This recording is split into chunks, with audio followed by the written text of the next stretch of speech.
This is the audiobook version of Red Pandemic, The Global Marxist Cult by Emmet Connor, published by Omnia Veritas, narrated by Emmet Connor. Visit www.resolvingor.com for more information.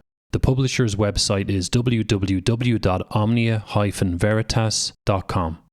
Red Pandemic, The Global Marxist Cult, recording number 2. Introduction. Quote, "Thus heaven I forfeited, I know it full well. My soul, once true to God, is chosen for hell." End quote. Karl Marx, Pale Maiden, 1837. Only one core problem. The cause of all those changes and problems listed in the preface is a global ideological infection called Marxism. The main problem in your country is not the government or political class, the organs of the state, the police, the United Nations, the European Union, the multinational corporations, the elites, capitalism, the bankers and the international banking system, the bourgeoisie, the NGOs, non-profits, George Soros, the mainstream media, migrants, Muslims, Zionists, the Freemasons, Illuminati, etc., etc. The core root problem in your country, and most others, is that it has an infection of Marxism. You will struggle to find any problematic issue in the world today that is not connected to, influenced by, or originating from this ideology. Throughout society and the world, the Marxist red thread is there. This core problem in your country exists because the indigenous, normally resident people have, or have had historically, a suicidal lack of hostility towards this toxic, foreign ideology. This is the foundational problem, and all the other listed major problems we are experiencing right now stem from this one. The word to emphasize here is hostility. As history shows us, any other attitude is inadequate to protect a nation from the damaging effects of this ideology. Any sort of tolerance or compromise towards it is only seen as a sign of weakness, and you'll be overrun regardless. Any tolerance for its presence is fully taken advantage of. Tolerance for it is, in fact, suicidal for a people and nation. We can see, when we examine society today, that not only is there a lack of hostility towards this anti-sovereignty internationalist ideology, but a disturbing fascination with it. It has become entrenched in our countries to the point where it has become part of the furniture, so to speak. Due to this entrenchment, politely asking it to leave simply won't do. Without an extremely tough stance on the subject, removing it in the first place is impossible. Furthermore, without this strong stance, reinfection will occur as the ideology will inevitably find the weakest points in society, i.e., certain individuals and groups, and use those to reassert itself. This has happened many times before in the history of our struggle with this ideology. Best of luck. To any reasonably free people trying to prevent this internationalist globalist machine from destroying their country, I say this. Best of luck trying to stop it without first sufficiently dealing with the Marxist infection in your land. Once it's acknowledged and understood by a sufficient number, it needs to be tackled head on. Trying to get some real traction with a pro-sovereignty, patriotic, nationalist, call it whatever you like, movement in your land, without first dealing with the Marxism problem, will be extremely difficult. Perhaps no matter how much gas, energy, enthusiasm you give it, you would be merely spinning your wheels. Perhaps freedom could still be achieved without first dealing with the Marxist infection, but this would be inefficient and would be more time-consuming a process than it needs to be. And is it not true that time is of the essence? The purpose of this book is not to examine the monotonous dogmatic ins and outs of official Marxist theory and all the various interpretations. It would take volumes and would only result in one conclusion anyway. It doesn't deserve this type of analysis. It would be like sifting through a stinking landfill with your bare hands for years looking for trinkets. Besides, what difference would that make? It would have zero effect on those who are already indoctrinated. And for those who are not, it would be like, quote, preaching to the queer, quote. I'm aware no one actually says that. Having said all that, I am confident that the message of this book will provide tremendous value, clarity, and enjoyment to those with the correct attitude. Those who are able to understand this work will. It's obviously not aimed at the indoctrination types, since they already have their minds made up, or made up for them to be more precise. It's aimed towards those who are keen to put a stop to this global pandemic of madness. As you progress through this work, it will become clear why we should be focusing on Marxism specifically. Whatever particular causes you yourself like to champion, having a deep understanding of this issue will benefit you and those who benefit from your efforts. Or if you simply want to protect those close to you, this work will provide you with the antidote in case they become exposed to this pathogen. It has often been said in recent years, due to COVID, that the world has never experienced anything like this, that this is an unprecedented time. Indeed, these times are also unique for another reason, one less obvious. Never before in history have we seen such a global pandemic of psychotic, civilization-destroying behavior. A key ingredient. Marxism is not the only problem in our world, or the origin of every single problem, but it's a big problem. It is itself, as we will see, the origin of many problems, some of which were mentioned in the preface. If we have to focus on just one thing in order to produce the biggest effect, we should focus on this. By comparison, discussing other things in order to improve our overall situation is simply a waste of time. Since this subject can be, in terms of logic, a tangled ball of string in some ways, we must detangle something before we move on. We must address the this or that psychological tendencies we have when deciding what stance to take on big subjects like this. When the proposition is put, quote, Marxism is a serious problem and we should focus mainly on this, the responses may come back, such as, quote, there's more to blame than just Marxism, end quote, and, quote, Marxism is not the origin of the problem, end quote. This is true in a sense, and some of that will be addressed later, but we must prioritize. Besides, these types of attitudes are unconstructive since they don't allow a consensus to be formed, which you absolutely need in order to deal with the problem of Marxism.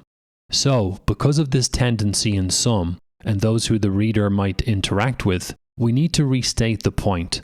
This book is not suggesting that Marxism is the only ingredient used in the internationalist globalist machine, or that it's the origin of all the world's chaos.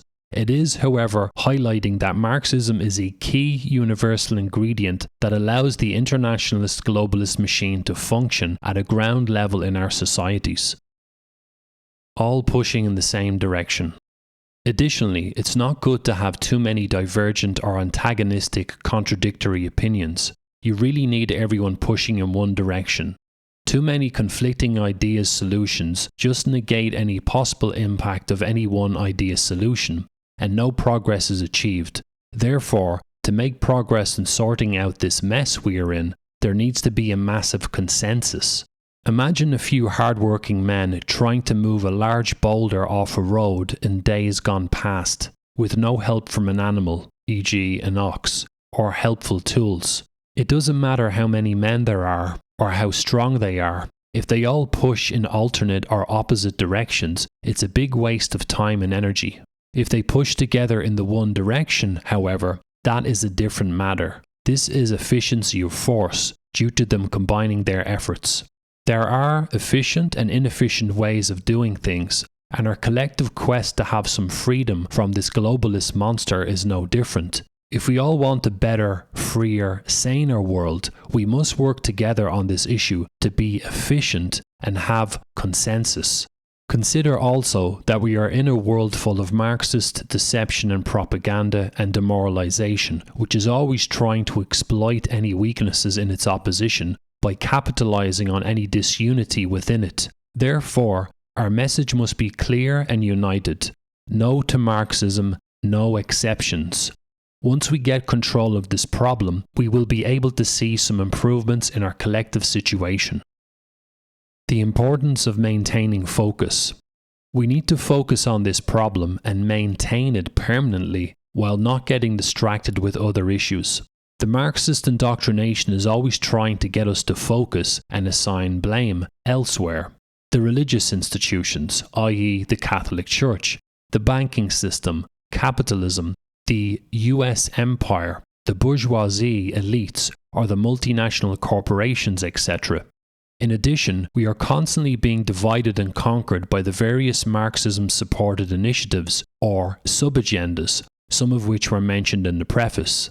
So all this divergence and lack of focus is not conducive to building a resistance to this big internationalistic system we are up against. In fact, Marxism is good at taking any opposing energies and diffusing or deflecting them to the point where there is no cohesive opposition to it at all. Another reason why we should focus on the Marxist ideology and its adherents is that this is a problem that we can address and highlight relatively easily in our countries. It also happens that Marxism is the first line of defense being used by the internationalist globalist machine to stop any genuine resistance from developing in society. If the big globalist monster has an exploitable chink in the armor, this is it. A key ingredient of control. Marxism is a key ingredient for global control and a massive causal factor of all the world's chaos because of the elements that make up this ideology. The concepts of equality, revolution, internationalism and one world government, and the oppressor versus oppressed formula, to name a few. These have been its core elements from the beginning, but there are others too. It's important to note that it's the combination of these elements that makes the mixture of Marxist ideological indoctrination so potent. The oppressor versus oppressed formula in particular, and its many manifestations, combines very well with the other elements of revolution and equality. The dramatic, cynical oversimplification of how society operates, championed by Karl Marx and Friedrich Engels, the class struggle of the oppressor bourgeoisie rich capitalists versus the oppressed proletariat poor workers, was an oversimplification featured in the Communist Manifesto that echoed into eternity. This oversimplification, being fawned over since by intellectuals and others the world over, has now morphed into this monster that is destroying civilization, the ramifications of which will take the world to ever more dark places if nothing is done to stop it. To be clear, we are not merely talking about what is called cultural Marxism or the Frankfurt School. As we will see, any form of Marxism, from any point in its history, is a problem for society, including socialism or democratic socialism, and the multitude of other manifestations labels, regardless of how benign they seem to be or how many people like them.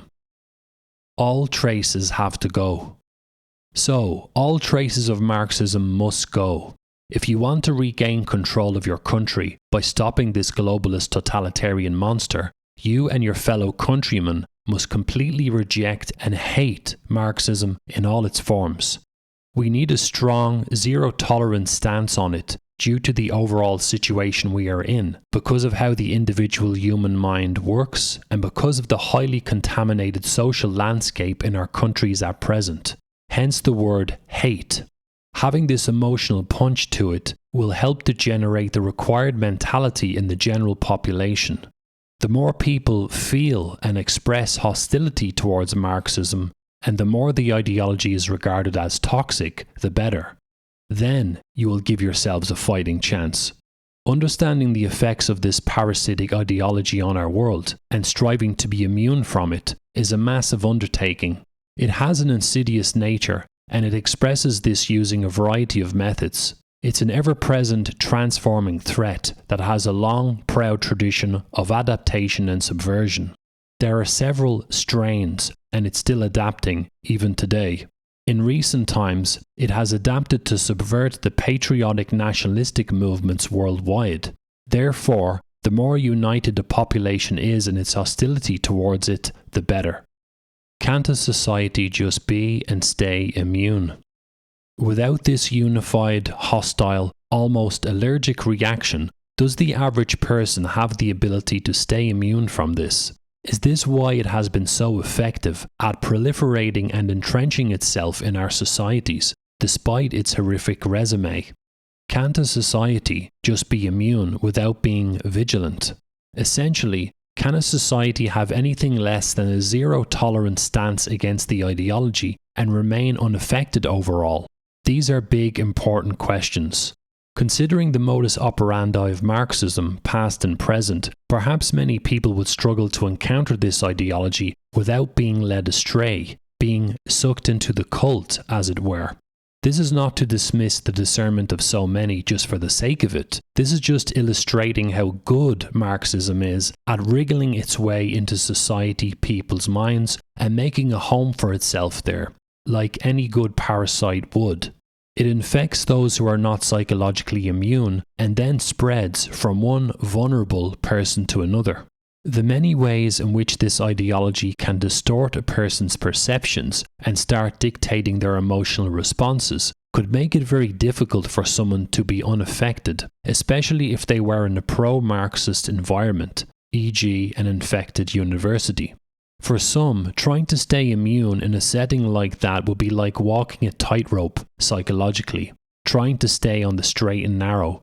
For some, they may have to choose between conforming or being ostracized, or simply deciding to exit that environment ASAP.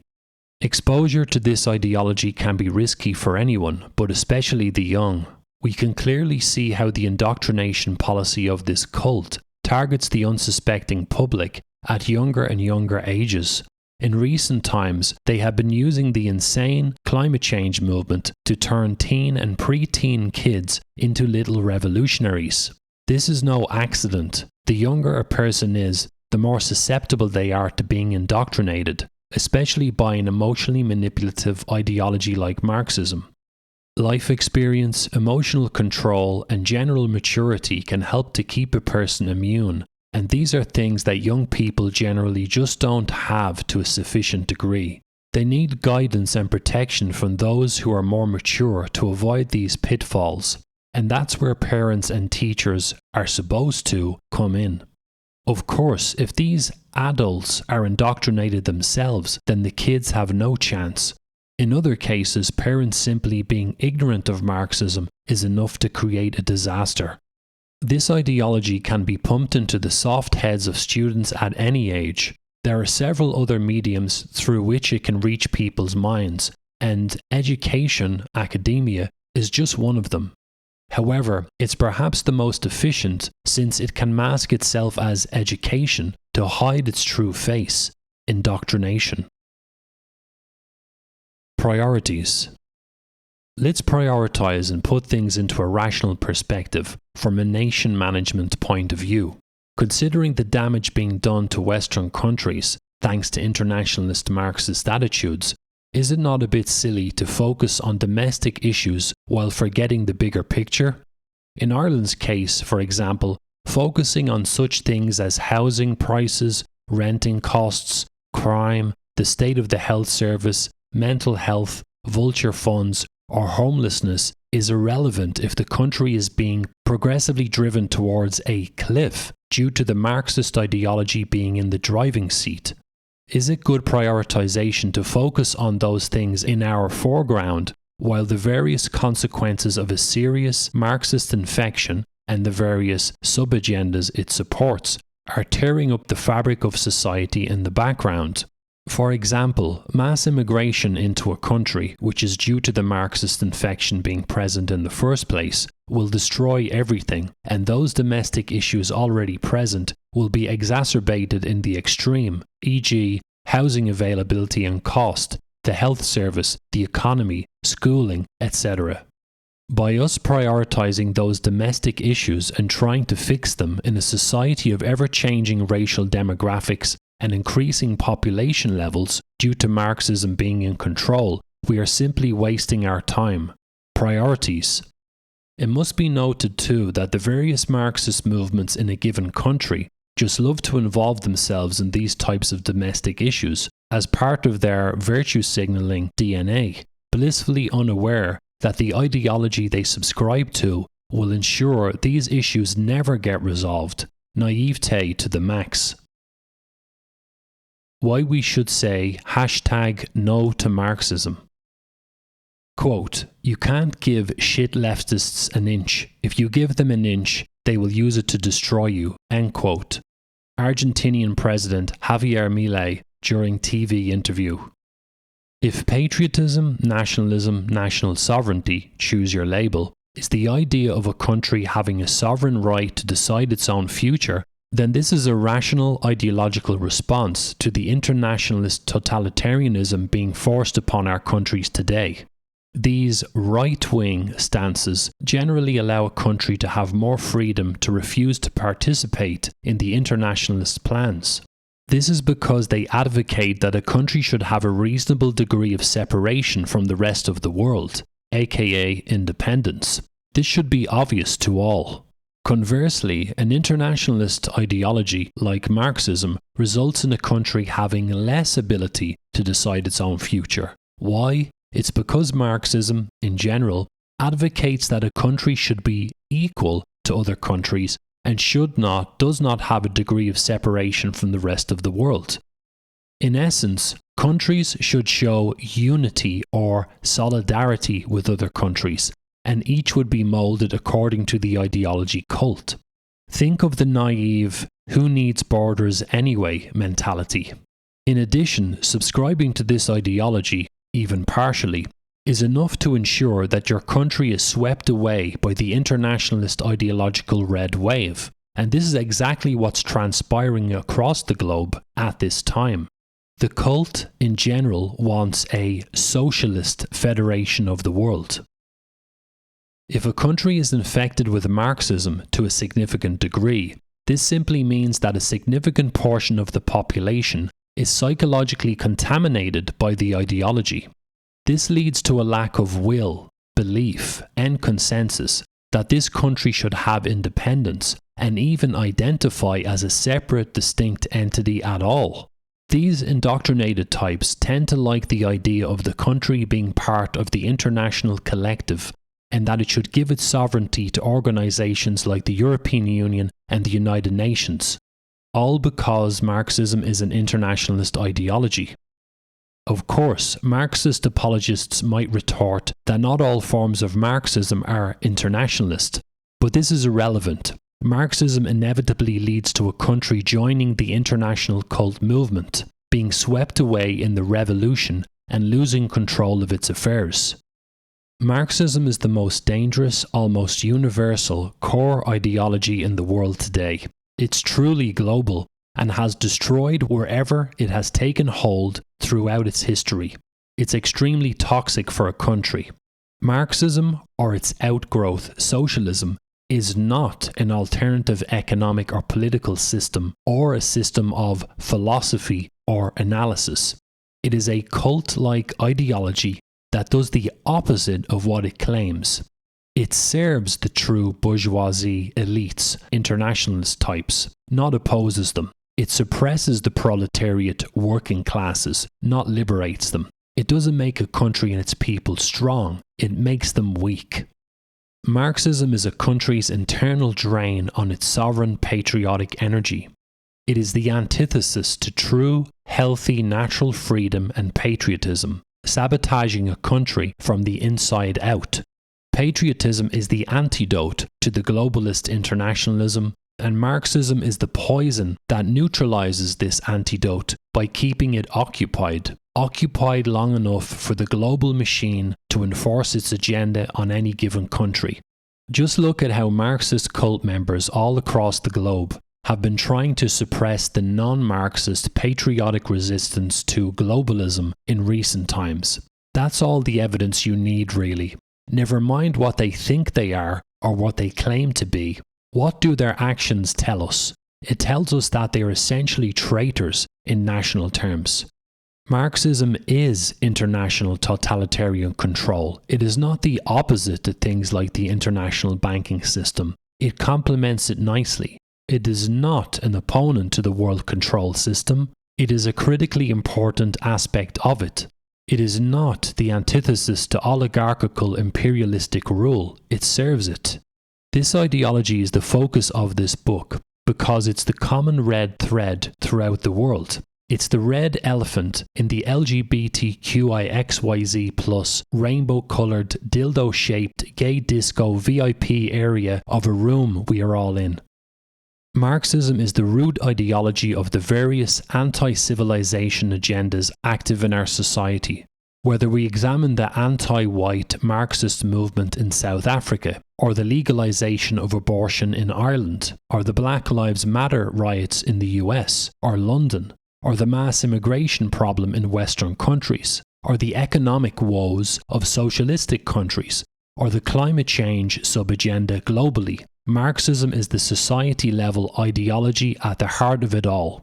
Without the millions of adherents to this red cult worldwide, those destructive, society-destroying movements would not exist. There are other ideologies at play behind Marxism that stretch right back into human history, but this one in particular is the key to combating the chaos. The concept of revolution is still as effective today as it was in the run-up to the French Revolution, as an incendiary, psychologically manipulative tool. The catchphrase back then was liberté, égalité, fraternité, which equals liberty, equality, fraternity, or solidarity. As for the potency of the ideology, you would struggle to come up with a more efficient form of brainwashing if you tried. It's a fantastic system and, at first, difficult to identify and neutralize in a population. Marxism is the core ingredient in the stew of globalist totalitarianism. To be more precise, if this global totalitarianism is an alchemical potion, then Marxism is the binder that holds all the other ingredients together. Without this binder, the potion will not work. So what, then, is the equation for freedom? The golden formula, the skeleton key, the magic bullet is this: the less Marxism you have in your country, the better chance you have to stop this globalist monster. Conversely, the higher level of contamination, the more you will struggle to stop it. Drawing that line in the sand. If we remove the Marxist indoctrination factor in greater society, and we just had the political class and some other globalist fanatics trying to enforce their will on us, they would be vastly outnumbered, much more than they are now. In addition, since the majority would be rational anti-globalist, anti-Marxist people, this minority of traitors would stick out like sore thumbs, as would their views, agendas, etc. It would be much easier to keep an eye on them and ensure that they are powerless. To put it another way, it would be easy to draw that clear line in the sand. Unfortunately though, it's not that simple, and this is where the Marxist ideology comes in. It's the factor that sways things in the globalists' favour. Not only can it foster a pro-globalism mindset in the population in general, it actually turns people into mini-globalists. Since numbers matter, we need to incrementally reduce the amount of people in society with this mindset. This is a book of hate, right? No doubt, the brainwashed ones would describe this as a book of hate. This is hate speech, and it's a horrible book of evil, fascist, racist, evil, worthless, evil, crappy, horrible, evil, insert list of Marxist insults here. When we know what Marxism really is, what it has already done, and what it continues to do to our world, this becomes amusing. It should make us giggle at the hypocrisy of such childish, obnoxious, virtue-signalling pseudo-logic. This is like a paedophile criticizing a father for shouting at one of his kids, or like a rapist trying to shame a man for not chivalrously holding a door open for a lady, or like a superficial, narcissistic female scolding a friend for taking too many selfies. Psychotic, hypocritical, double standards. Like red moths to a Nazi flame. Ever noticed how, when someone publicly expresses views that contradict the PC, politically correct Marxist narratives, they attract the bitchy parasite behaviour of the Marxist drones? They are compelled to fly into the person, like moths flying into the proverbial light bulb. They are programmed, through Marxian indoctrination, to swarm, consciously or subconsciously, any source of light or truth. They swarm to try to block out or diffuse the light. Those of us who speak the truth, who speak out against the behaviour of the cult, we are the light, we are the truth, and we will inevitably attract these little red Marxist moths. When we criticise the cult ideology, or its initiatives and effects, we come under fire. we present a threat that needs to be dealt with and silenced ASAP. As this is an ideological battleground, your voice must be drowned out with more Marxist rhetoric, allowing them to dominate. This can involve you being contradicted, debated, or even shouted down. Petty, bitchy harassment of their political ideological opponents is a Marxist tradition, the use of ridicule, essentially. Any threat is countered by collectivist, pack-like retaliation from cult members. This is extremely important to stifle any dissenting opinions to the cult's ideology's various sub-agendas or initiatives, often the moment they appear in public discourse. This retaliation is often childish in nature and can be anything ranging from simple ad hominem attacks to those of a more elaborate variety. It can be abuse over the target's appearance, how they speak, their accent, social, family life, mocking their children, family, partners, etc. Or it can include such things as disinformation, smearing, professional character assassination, attempts to get people fired, or otherwise affecting their employability or income, or just plain old lying. For Marxists, the ends justify the means. It's the usual hypocrisy from this cult of compassion, humanitarianism, tolerance, and human rights. Regular reapplication is required. This anti-Marxism message must be repeated until everyone who is capable gets it. The warnings have either been suppressed or gone unheeded. Regardless of what's been said or written before, too many people still fall for the con and become indoctrinated, which is why this message needs to be repeated regularly till it becomes second nature for a society to react this way. In world history, whenever this anti-Marxist message was scribed on a wall, once the graffiti was forgotten about, or in fact, the minute you take your eyes off it, along comes a zombified Marxist minion to dutifully slop on the red paint. The anti-Marxist message needs regular reapplication, it seems. The philosopher George Santayana once said, quote, "Those who cannot remember the past are condemned to repeat it," end quote. A relevant variant is, quote, "Those who cannot understand the past are condemned to repeat it," end quote. An error that is committed in recent times is that some don't believe that the horrors of the past few centuries can be repeated in their time. This is a very dangerous presumption to make. If history is not understood, they can and they will, in one way or another. Naivete will be the end for us all. This is a reasonable attitude to have in general, but especially when we are dealing with a dangerous ideology with the horrific track record of Marxism. It's an ideology that is not merely part of our history or that has waned somehow, but an ideology that is becoming more powerful than at any point previously. Magic anti-red sunglasses. Marxism is an ideological program for brainwashing people.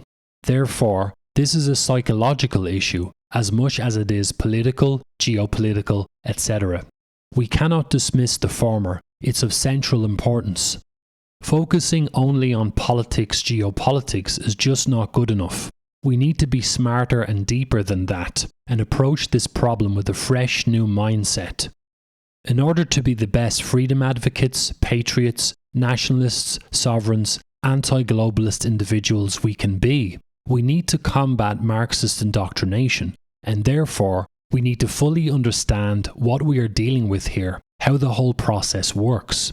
Ideally, we should strive to better understand the program, the programmed, and the programmers. We need to look at this issue on a broad societal level, while also carefully examining the affected individuals contained therein. With a new perspective and the required knowledge, we can easily identify who is indoctrinated and who isn't, and to what degree.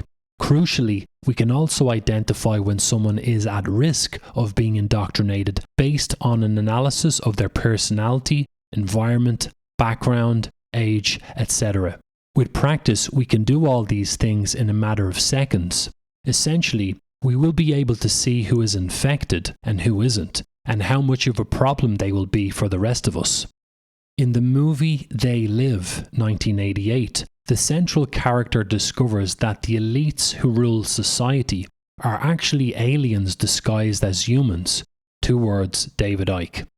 And how did he do this? By putting on these amazing sunglasses. Glasses that show you what the being you are looking at really is underneath their disguise. This is what we must collectively do in our respective societies. Put on our anti-Marxism glasses. This was the audiobook version of Red Pandemic, The Global Marxist Cult by Emmet Connor, published by Omnia Veritas. Recording 2, Introduction, narrated by Emmet Connor. Visit www.resolvingor.com for more information. The publisher's website is www.omnia-veritas.com.